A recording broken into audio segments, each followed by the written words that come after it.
We're all good. Technology is ours. Okay. It is now just going on 2 o'clock, and I'm going to start so that you can all actually get to whatever talks that you want to go to. Right. So, hello, folks. Welcome to the local lounge, and thanks for coming to hear me talk about interpreting player feedback from public demo events. Who am I? Well, this is more of an existential question, but for our purposes today, I'm Sanatana Mishra. I'm a game designer with no formal training of any kind or hard skills, who thinks our professional obligation is empathy. And why would you even listen to me? Based on that kind of description, I probably wouldn't, but I do have a little bit of experience, and that's mostly what I'm going to try and draw on today for this talk. I spent 5 years at Creative Assembly Australia with a number of people in this talk crowd actually, which later became Sega Studios Australia, and then I left that company to form Which Being Games with Tim Dawson, hello, and Jeff Van Dyke, hello. And we've been, since then, released 2 very successful or well-received games. We have a 3rd in full production, and we also celebrated our 10th anniversary in 2023. Thank you.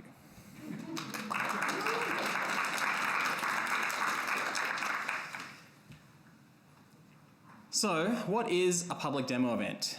What I'm really talking about here are your big consumer-facing expos. This is things like Penny Arcade Expo, Eurogamer Expo, Bit Summit, Tokyo Game Show, and the like. But much of my advice is also applicable to smaller events and developer or publisher-focused showcases, like at GCAP and GDC. It's just that I'll be assuming you're at a consumer-oriented show for the rest of the talk. There's a great picture here of the unpacking team from PAX Australia when they were in the showcase, with Ren Breyer, who could easily be giving this talk with all the events she's done for that game alone. So it's really important to think about how many events you're actually going to do just for one game release. Why seek this feedback in particular? Well, for me, it's really about developing your empathy. I mentioned earlier that empathy is our professional obligation, but it's empathy for who? I mean, some hypothetical player from your target audience? I don't think reality is really that well defined a lot of the time. So that's why direct engagement with a massive and diverse group of people who have little or no prior engagement with your particular game can be so beneficial. It broadens your understanding of who the player can actually be. It's also cheap and convenient. You can always do this kind of feedback loop with other developers or your community, even running your own playtesting sessions, that kind of thing. But in my experience, it would take months, probably years, to get the same breadth of direct feedback using these methods. And as a small indie developer, it's important to maximize the value of every opportunity. So a 3-day public expo is both a great marketing tool and a giant playtesting session. For me, the process of this whole thing starts with setting your expectations. Before you get to the booth, before you're engaging with any players, there's actually a lot you can do to prepare for the deluge of feedback you're about to receive. And that is, starting with expectations. We build flowcharts for player experiences all the time, so why not build one for ourselves? I start with your anticipated audience, really. So spend some time looking at who the main audience is for an event, like PAX or something else, and then plan out which subgroup you want to attract with both your game and booth design. You'll have to assign a weighted value to every piece of advice you get. And that all starts with understanding the difference between who you're building the game for and who's actually sitting down to play. And as an added bonus, if you aren't attracting the audience you intended or imagined, that's a really valuable piece of feedback in itself to be discussed in a different way. There's also known knowns. Now this is the idea that are you aware of any major issues in the game? Something you aren't just hypothesizing about, but are actually planning to make a major change to plan to solve in some specific way. This can be important to think about because you can plan to steer people away or quickly discard feedback related to it. Just be really careful not to hand wave things away, or players might assume that the rest of their feedback isn't worth giving and stop talking to you or ignore different things. I also like to think about top highlights, identifying and taking note of key areas of your game experience that you're expecting to be absolute highlights for players. Things that you can use as a measure for how your own mental map of your game compares against the way players actually see it. It's surprising how often these things will differ.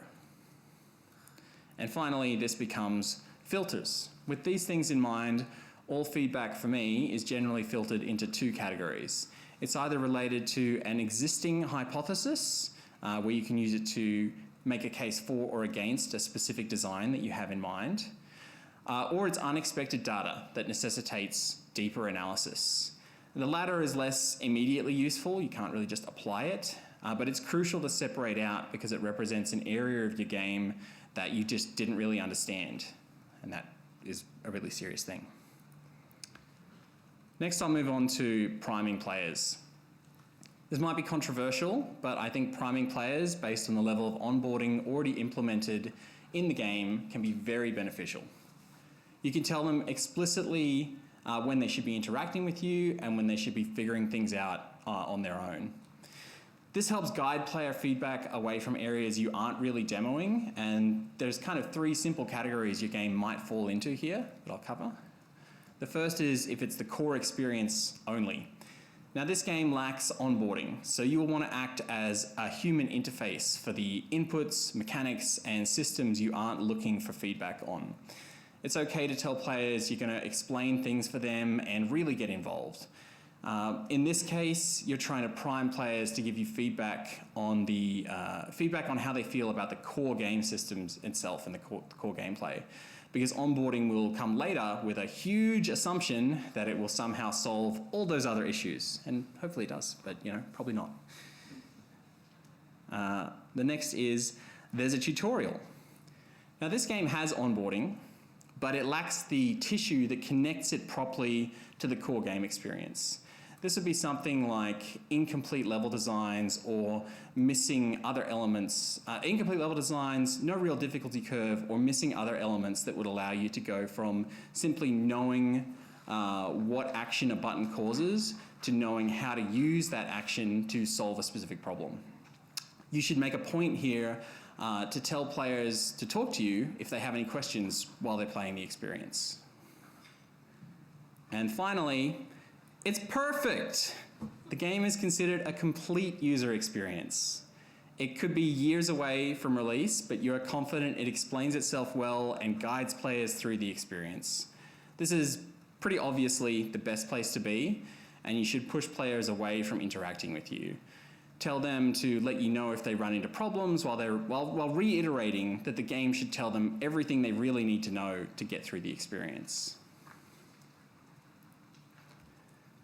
Then we move on. After you've set the stage, you kind of go into watching players. And this hopefully goes completely without saying, but you should be watching your players. And that means really watching them the whole time for hours on end, even when they all do the exact same thing. This is the only way to fill in the hundreds of invisible gaps that will exist as you try to understand their feedback. And here are some specifics that I think it's important to look out for. Strong emotional beats. Make a mental or physical note of any time you see a player get visibly frustrated, start to laugh, act joyful, or express other strong emotions. These are the only guaranteed truths of their experience. There's also divergent behavior. Now, sometimes people will look at a system that 9 other players understood immediately, and for them, it might as well be rocket science. Sure, they might just be bad players, and that'll happen from time to time, but more than likely, it's a missing link in your design that can prompt you to ask a few new questions. It's a bit like how colorblind players aren't wrong at all about the color of a poorly designed button prompt. They're just experiencing the game in a completely different way. And I've got a nice little anecdote here to share about one time we were demoing the game to the public, And we had multiple 6-year-olds figure it out in seconds, really. Then we had an experienced player from one of the big platform holders sit down and completely fail to understand the controls and the mechanics after at least 5 minutes, maybe 10 minutes of play.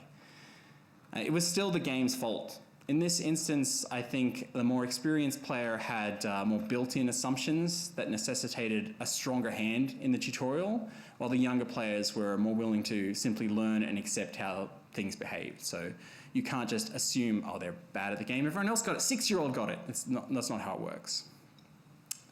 And there are also going to be things that just work.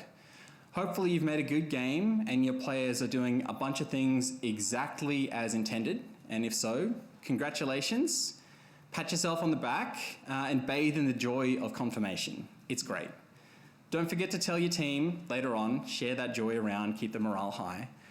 And definitely take notes to compare the reality of what players were able to do against the story their brains create when they're finished. Finally, we get to the fun part of actually interacting after they've played your game.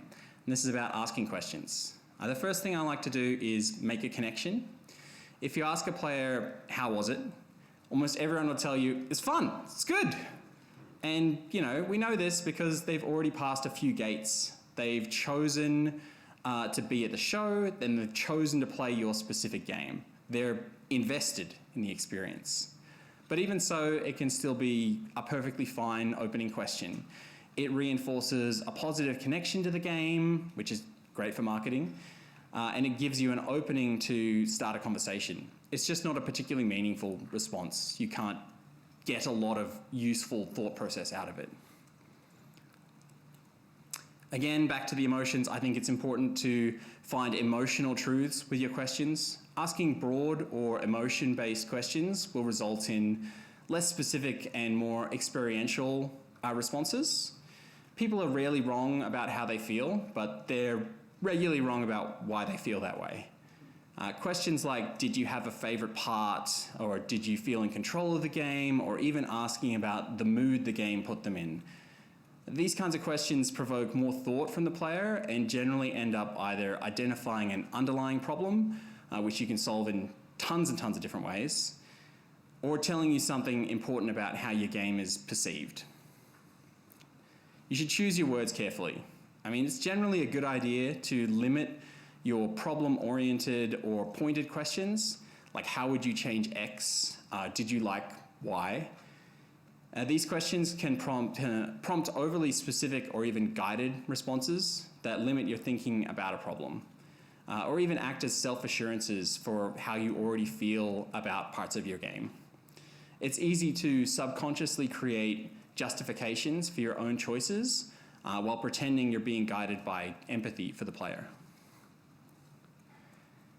You should also ignore my advice, and there's a little note here from Mei Lee Coolin, who helped me with these slides, and she disagrees, but you definitely should.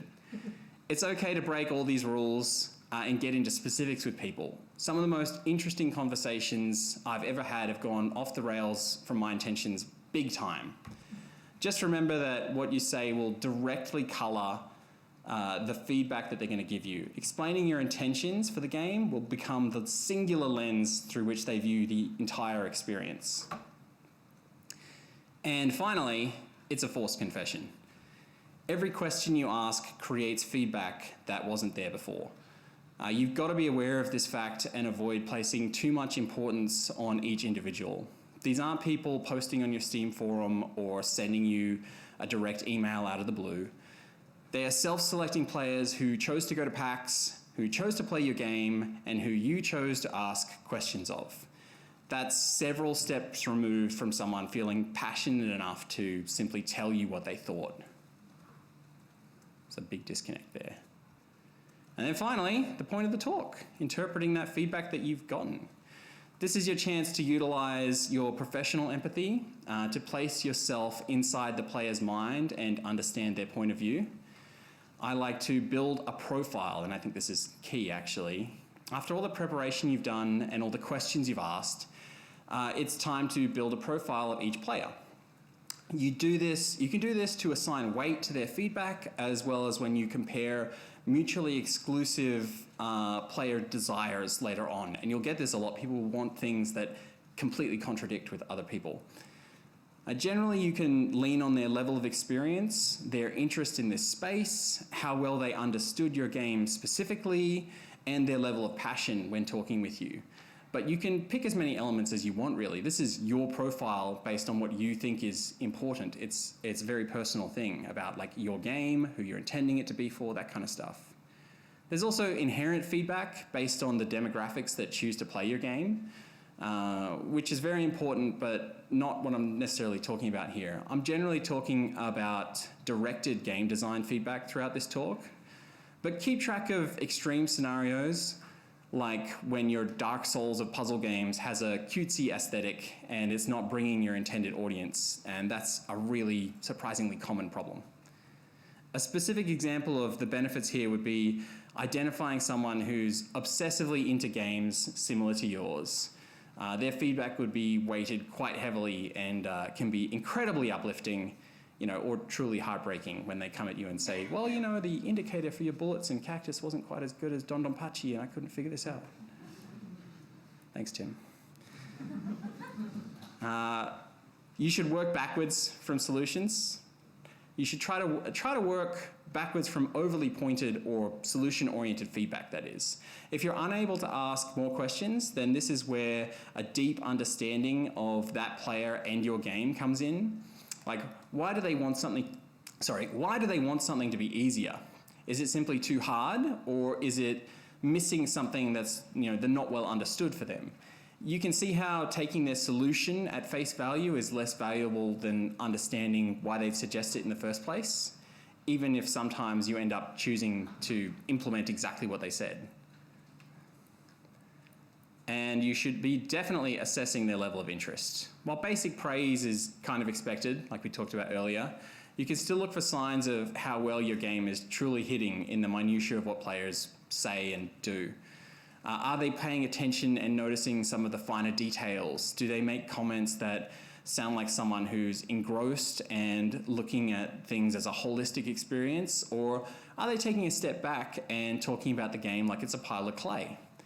You don't really want to be clay in this scenario. Like it's so cool at first when everyone has ideas for your game and they're telling you what they want it to be, or what it could be, but that also means it isn't really coming across as being anything. I think it's important to be something of a scientist yourself. Even without any hard skills, someone like me can still use the basics of the scientific method.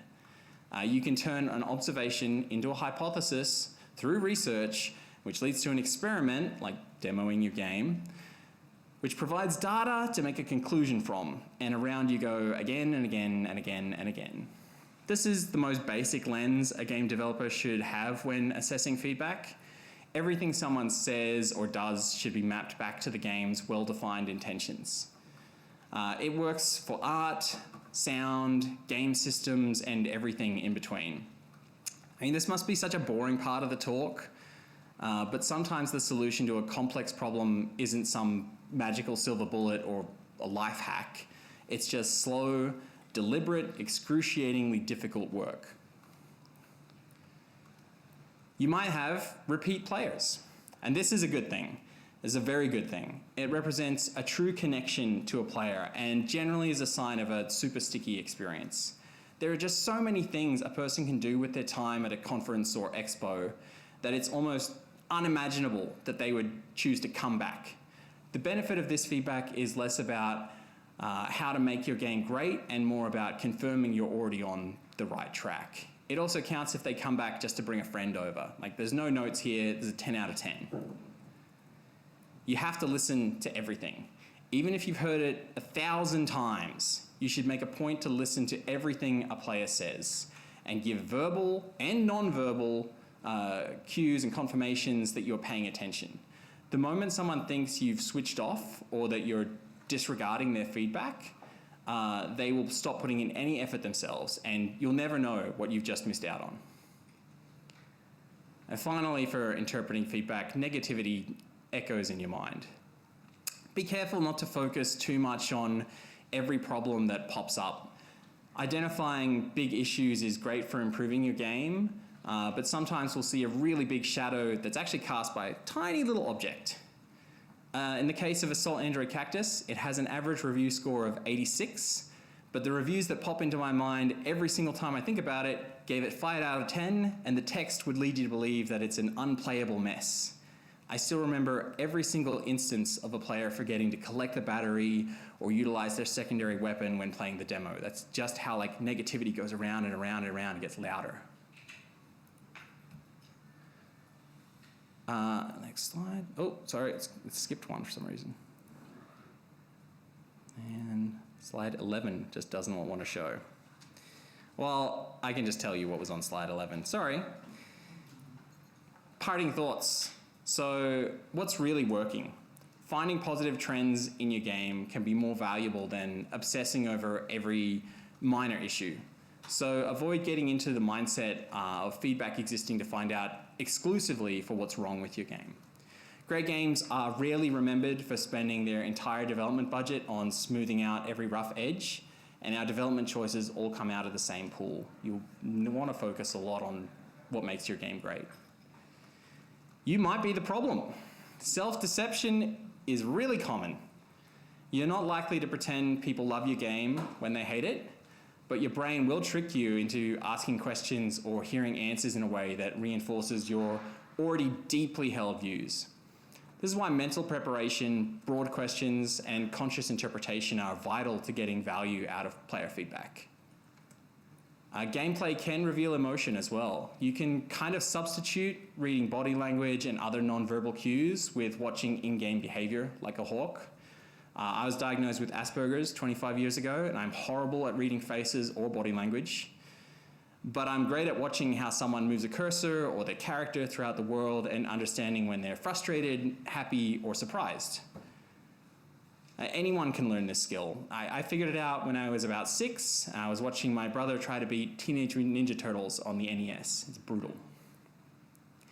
Outliers definitely exist.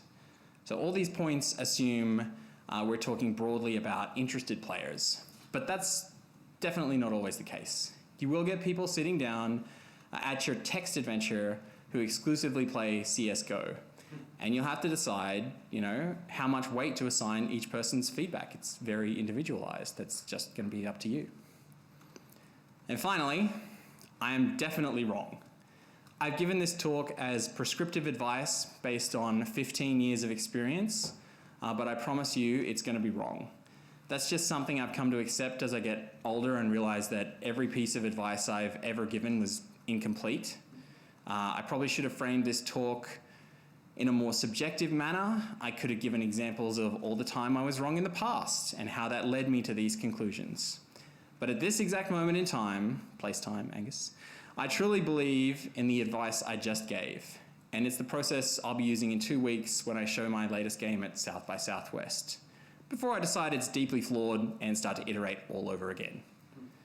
That's the end of my talk, everybody.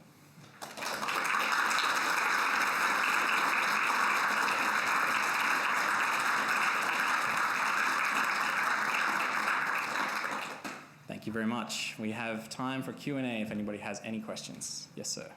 Yeah, you mentioned a couple of times that there can be a nice synergy between the research and the marketing, and they can build on each other. Are there any questions that you really shouldn't be asking that can detract from the marketing side of things, I guess? Oh, I wouldn't get too much into intense negatives and focusing, spiraling down on what somebody didn't like, because it's just going to rattle around in their mind again. Any negative things stay in your mind a lot longer for whatever reason. So try to get the value out of their feedback, but don't be like, so you hated this. How much did you hate it? Why did you hate it? Did you really hate it? What if you hated it? Can you hate it more? Would it be possible? Just think a lot about the emotional state you want to leave them in at the end of the conversation you have. Yes? You mentioned creating profiles for the players who are playing the game. How much time or energy are you giving to that? Is that a quick snap judgment, or are you actually writing down encouraged player or non-encouraged player or something? So this is a question actually that when I was preparing this talk, Ren asked me a very similar question to this. It has to do largely with the process of the individual who's interpreting the feedback and the team that they relate to. I'm an individual who keeps a lot of information in my mind and really writes things down. I was doing main game design for my current game out of notepad.exe for a long time. So I just tend to make snap judgments and filter all the information and gather more and more and more and more and more until I have like a rough understanding of the individual I'm watching. But if your team grows a little bit and you have co-creators or other people that you want to share the information with, share the feedback with after the event, you should be writing more of it down because it will fade quickly after the event. So I think it really comes down to how you work. I know my producer, Mei Lee, loves to work on paper. She would write everything down every single time. I don't do that so much. But these days I'm working more co-located and unable to have those quick face-to-face conversations or doing an event by myself or just with one other team member. So I tend to write a report later on and try to describe what a player wanted so that I can give context to the rest of the team for the feedback. Be like, this is what players were expecting and this is how they were experiencing the game. But it's not like you're building a one-pager, this person fits into the Myers-Briggs role of this and this and this. It's very much like an organic, I've experienced, I've observed this is the best guess I can make. Cool. Awesome. Right at the back. You mentioned what you say when giving the test can color expectations. How much does the environment that you're testing in also play into this? Oh, absolutely. But I hope that I tried to get across a little bit of that in the talk when I talk about like who is at PAX is already a person that is like in a very narrow thing. I talked a bit about demographics at one point, and something that was interesting for us with unpacking and Tempopo a little bit as well is like when you're at an event that is quite often mostly men, we actually end up attracting a lot of diverse people to play the games because they were games that stood out from a lot of the other stuff. So you really do have to think a lot about who is playing and how that's coloring their feedback. There's no easy answer here other than like analyze the show that you're going to and really think about who's going to be there and then do the work to plan out, does my game attract, like which part of this audience is my game attracting and which part of this audience is my booth attracting. Like booth design and game design to me go very hand in hand. You have to have a booth that looks like it's correctly trying to bring people for that game.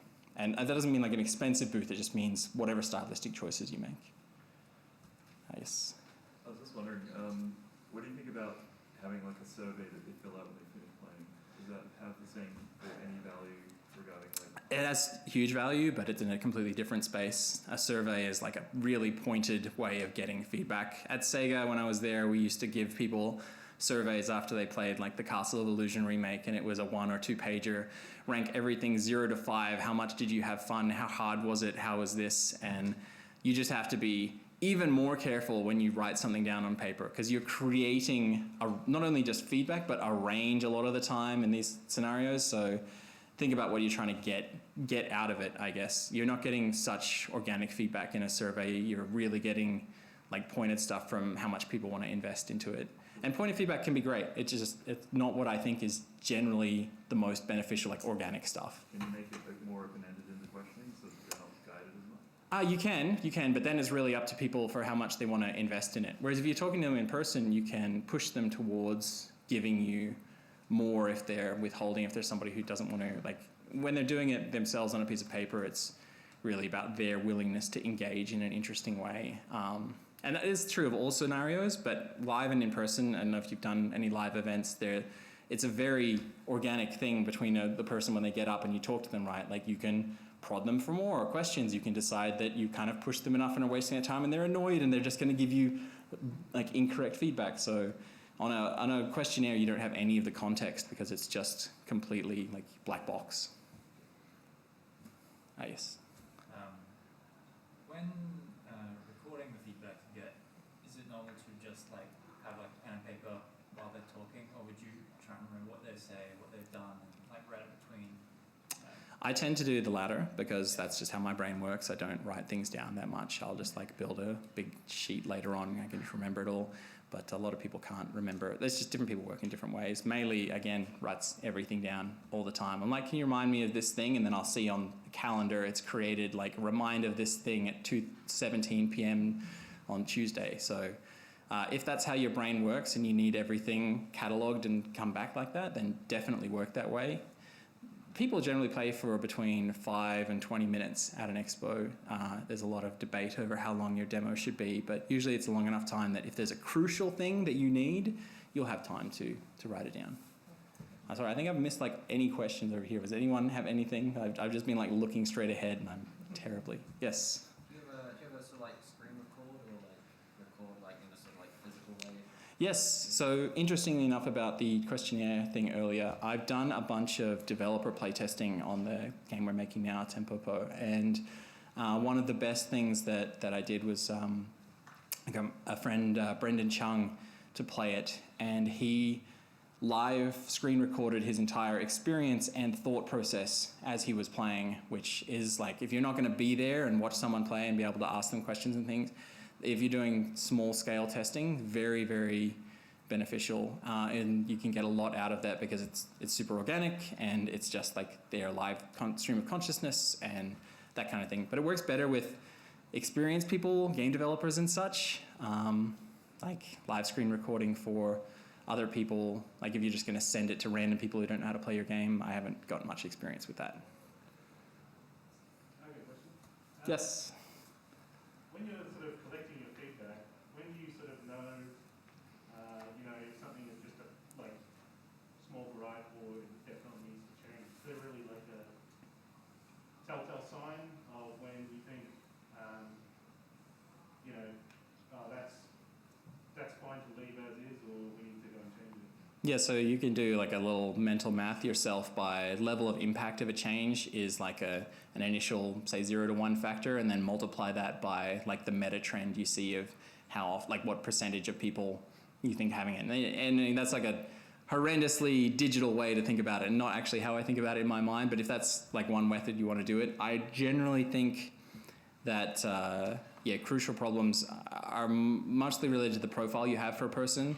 Like seeing a huge problem that I did where 6-year-olds were able to play the game and then a really experienced game assessor from a platform holder wasn't able to play it, I knew that was a serious problem then, because that's someone who should be able, like really should have been able to get into it.